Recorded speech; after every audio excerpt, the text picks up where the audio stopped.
Le Grand Matin Sud Radio, 7h-10h, Benjamin Glaise, Cécile de Ménibus. Il est 8h15, le petit déjeuner politique ce matin, c'est Agnès Pannier-Runacher qui est ministre déléguée chargée de l'industrie. Bonjour Agnès Pannier-Runacher, merci Benjamin d'être avec nous ce matin sur Sud Radio. Réindustrialisation du pays, la situation de la fonderie SAM, l'interview d'Emmanuel Macron demain soir, le Covid, on va revenir sur l'ensemble de ces sujets. Mais d'abord, quelques mots sur l'annonce que vous avez faite hier concernant cette nouvelle aide de l'État pour les entreprises, les industries, afin de faire face aux pénuries, aux problèmes d'approvisionnement. On pense notamment aux semi-conducteurs. Quel autre type de pénurie ça concerne et sur des secteurs, quel secteur important de notre économie? Alors, la crise sanitaire est en train ou a désorganisé les chaînes de production mondiales. Les bateaux coûtent beaucoup plus cher et s'agissant de l'acier, de l'aluminium, du magnésium, des semi-conducteurs, vous l'avez dit, et d'un certain nombre de matières premières très nécessaires pour les chaînes de production. Non seulement les prix se sont envolés, mais surtout les délais d'approvisionnement sont gigantesques. On me dit aujourd'hui que sur les semi-conducteurs, on peut être à 60 semaines, c'est-à-dire plus d'1 an de délai d'approvisionnement. Par rapport à ça, les entreprises doivent faire preuve de beaucoup d'agilité. Elles doivent surtout faire des stocks, elles doivent payer plus cher, et donc ça augmente leurs besoins de trésorerie avant même qu'elles ne soient en capacité de produire. Et les mesures que nous avons prises hier avec Bruno Le Maire et avec Elisabeth Borne, elles visent pas à faire des aides supplémentaires, mais à soulager la trésorerie des entreprises en leur permettant de passer ce cap, c'est-à-dire entre le moment où elles doivent acheter ces composants très chers à l'autre bout du monde et le moment où elles les utilisent et elles peuvent enfin les retrouver dans leur chiffre d'affaires et passer l'augmentation des prix. C'est l'objectif du prêt, par exemple, BPI, de 10 ans qui permet pendant 3 ans de ne pas rembourser tout de suite le prêt et de passer ce cap et ensuite de lisser l'effort sur les 7 années qui suivent. Concrètement, ce prêt, donc, il va se manifester comment, de quelle façon? C'est quoi les particularités de ce prêt que vous avez annoncé? C'est un prêt que vous négociez avec BPI. BPI, c'est une banque, mais elle est publique, elle est au service du développement des entreprises. C'est un prêt d'une durée de 10 ans, je l'ai dit, donc qui est long. C'est un prêt avec 3 ans de différé d'amortissement, ce qui en langage direct veut dire que vous ne payez pas les premières années le remboursement du prêt, de façon à coller avec les difficultés d'approvisionnement qu'on connaît, et qui est lissé sur une durée suffisamment longue pour que l'entreprise puisse gérer ce moment qui ne ressemble à aucun autre et qui est lié à la crise sanitaire, puisque nous faisons évidemment l'hypothèse qu'en sortie de crise, les bateaux vont se remettre à fonctionner normalement, les chaînes de production vont se remettre à fonctionner normalement, et ce auquel nous faisons face, qui est une augmentation des matières premières, va se remettre à fonctionner normalement. Vous avez parlé de la question des trésoreries, bien sûr, qui est essentielle actuellement pour les entreprises, encore plus avec ces difficultés d'approvisionnement. Il y a aussi la question de l'emploi, vous n'en avez pas parlé, c'est aussi un objectif. Bien sûr. Parce qu'il y a des difficultés d'approvisionnement, vous avez des entreprises qui fonctionnent au ralenti. Alors c'est très frustrant parce que l'économie repart, parce que la France a un taux de croissance qui devrait être supérieur à 6,5%. Mais lorsque vous fabriquez par exemple une voiture et qu'il vous manque les 3 semi-conducteurs qui coûtent rien du tout pour finaliser la voiture, vous ne pouvez pas produire la voiture. Et donc des chaînes de production sont aujourd'hui au ralenti.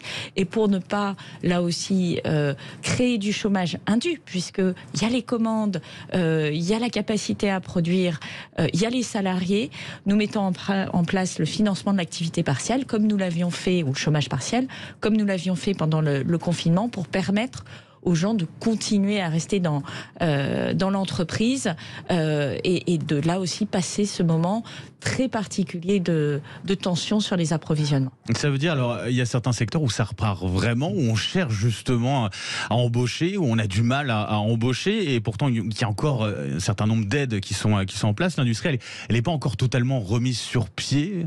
En fait, vous avez des secteurs de l'industrie qui sont en surchauffe et d'autres secteurs qui sont au ralenti. On voit dans l'aéronautique, toutes les entreprises qui font des monocouloirs attendent encore la commande et que ça redémarre. Les entreprises qui sont, elles, positionnées sur des avions pour des petites lignes, des lignes moins lointaines, ont redémarré plein pot. Donc on a des situations extrêmement hétérogènes et c'est ça qui explique ces tensions. Mais moi, ce que je veux dire, c'est que l'industrie en France, elle recrée de l'emploi. C'est nouveau. Vous savez qu'entre 2000 et 2016, ce pays a détruit 1 million d'emplois industriels nets. avec la politique menée par le gouvernement, par le président de la République et la volonté que nous avions de faire de la reconquête industrielle une priorité, nous en avons recréé en 2017, 2018 et 2019. Et au fond, ce qui est important, c'est qu'en dépit de la crise, en 2021, ça continue. On a 70 000 offres d'emploi sur Pôle emploi aujourd'hui. On en avait, dans l'industrie, on en avait à peine 40 000 avant la crise. Mais avec une économie, Agnès Pannier-Runacher, qui est sous perfusion encore aujourd'hui, ça va durer combien de temps ? Pas du tout. Je rappelle que aujourd'hui, les entreprises entre guillemets sous perfusion représentent moins de 10% des entreprises économiques. Donc, il faut pas dire ça. Au contraire, les entreprises sont reparties. Elles sont aujourd'hui des carnets de commandes remplis. Et leur difficulté, c'est de recruter, d'une part. Et c'est la surchauffe sur les approvisionnements et les matières premières, parce que c'est également reparti dans d'autres pays.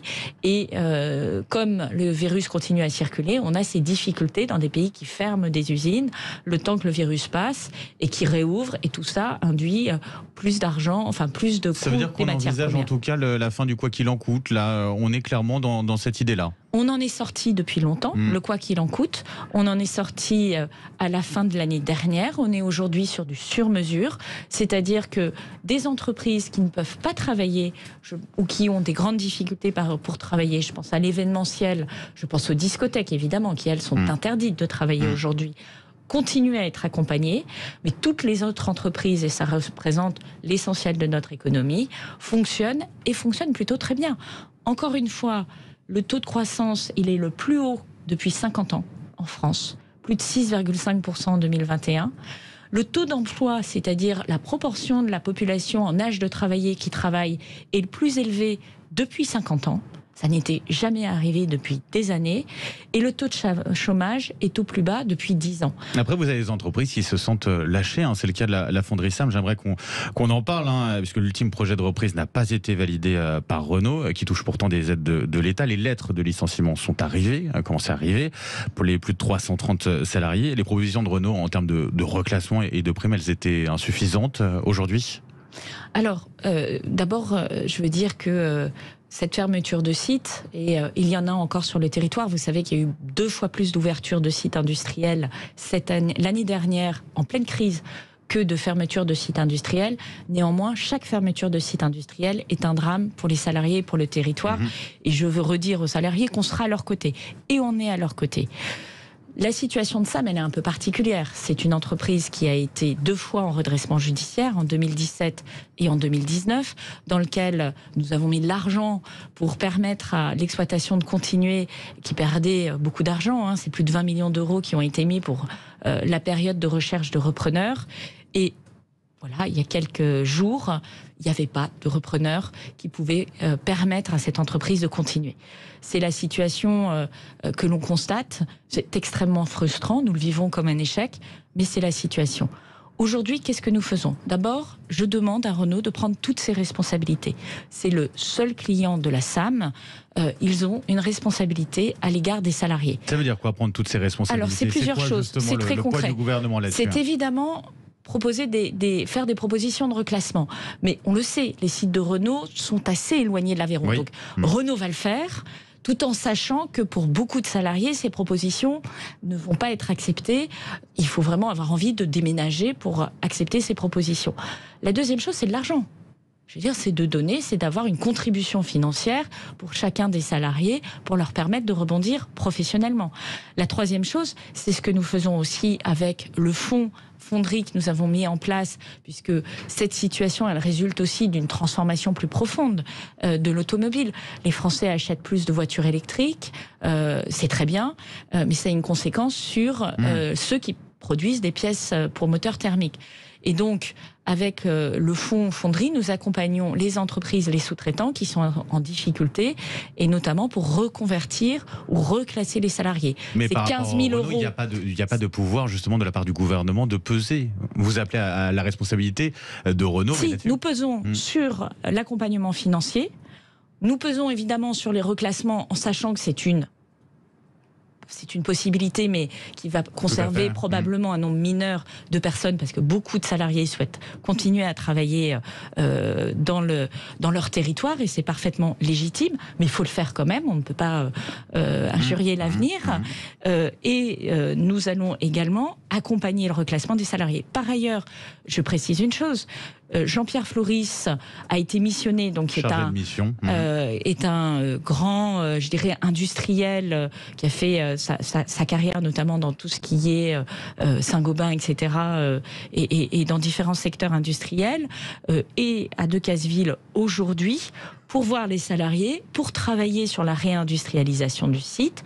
Je l'ai dit également, nous avons 2 projets avec des entreprises qui permettraient de créer de l'emploi de manière significative, sur lequel nous travaillons. Et nous avons lancé une mission choc industriel il y a 2 mois pour regarder toutes les possibilités de création d'emplois que nous pouvons accélérer dans les entreprises du territoire.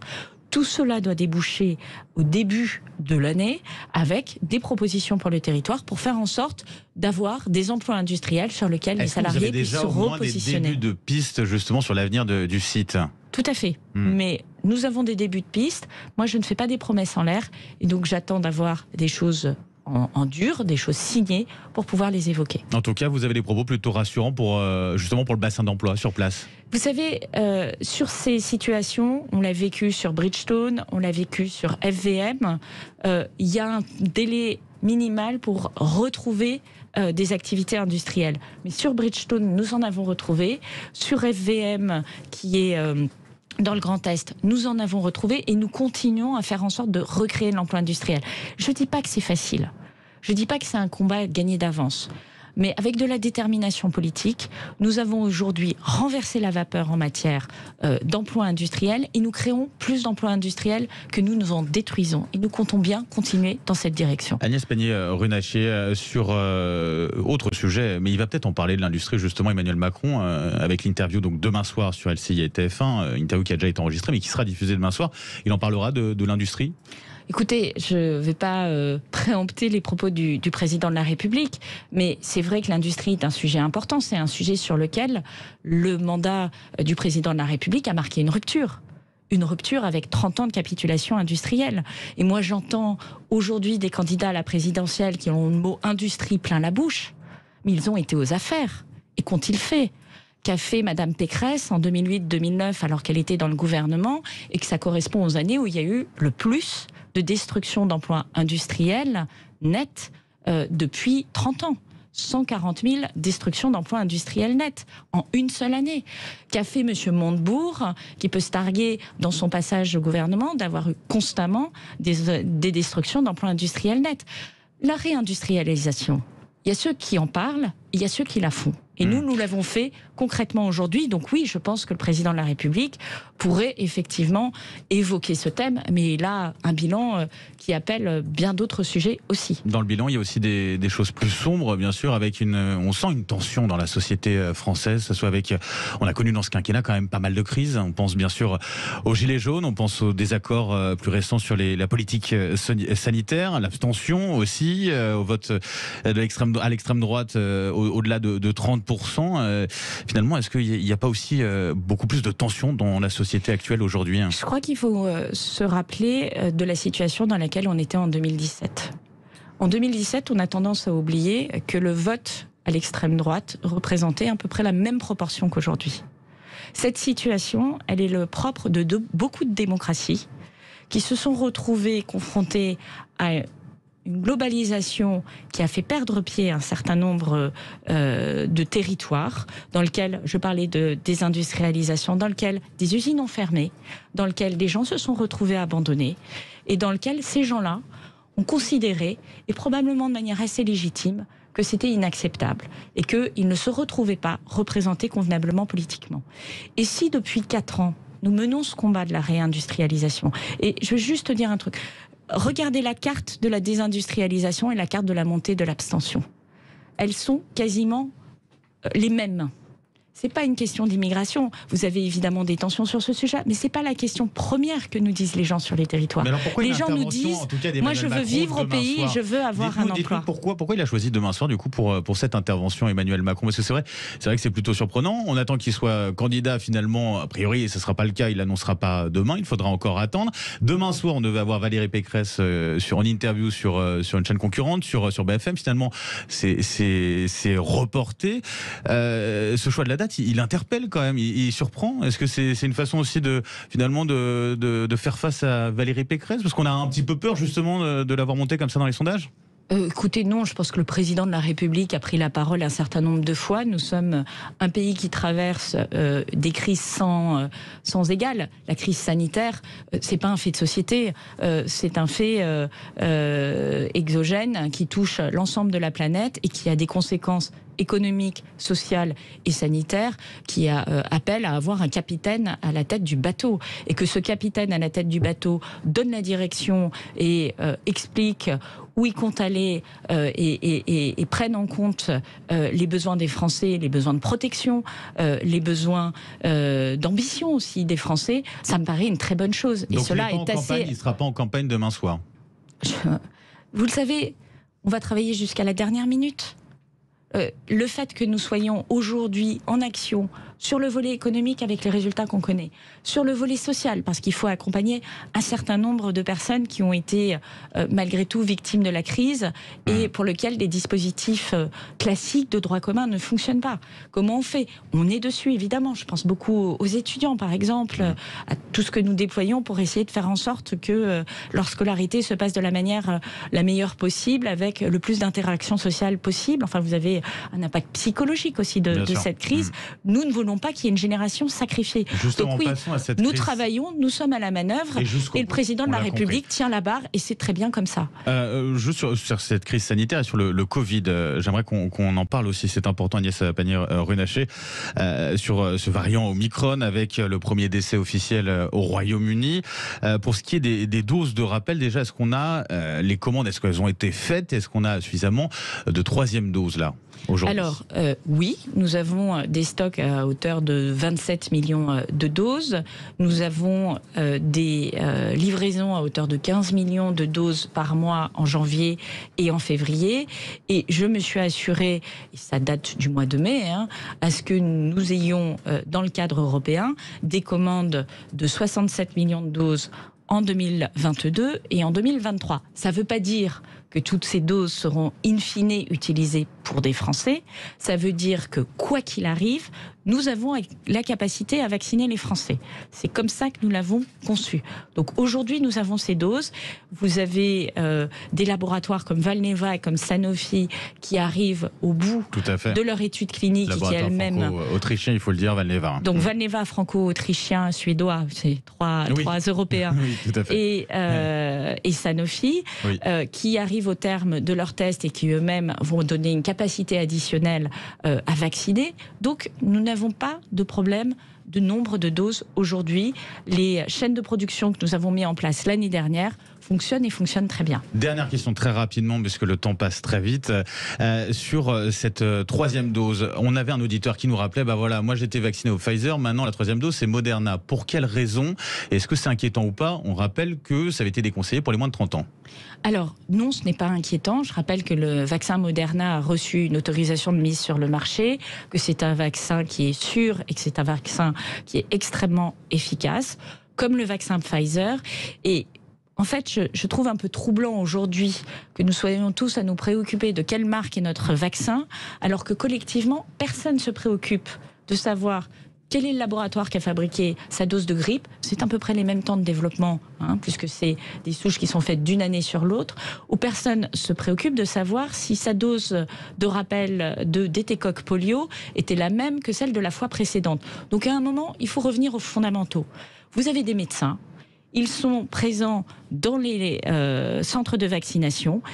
Ce sont eux qui ont fait les études et qui sont capables d'accompagner. Ce sont les prescripteurs. Et si on nous dit, et moi je suis la première à le considérer, que le vaccin Moderna est sûr et efficace, alors il est sûr et efficace. Merci à vous Agnès Pannier-Runacher, je rappelle ministre déléguée en charge de l'industrie. Merci d'avoir été avec nous. Bonne journée. Restez avec nous, on revient dans un instant.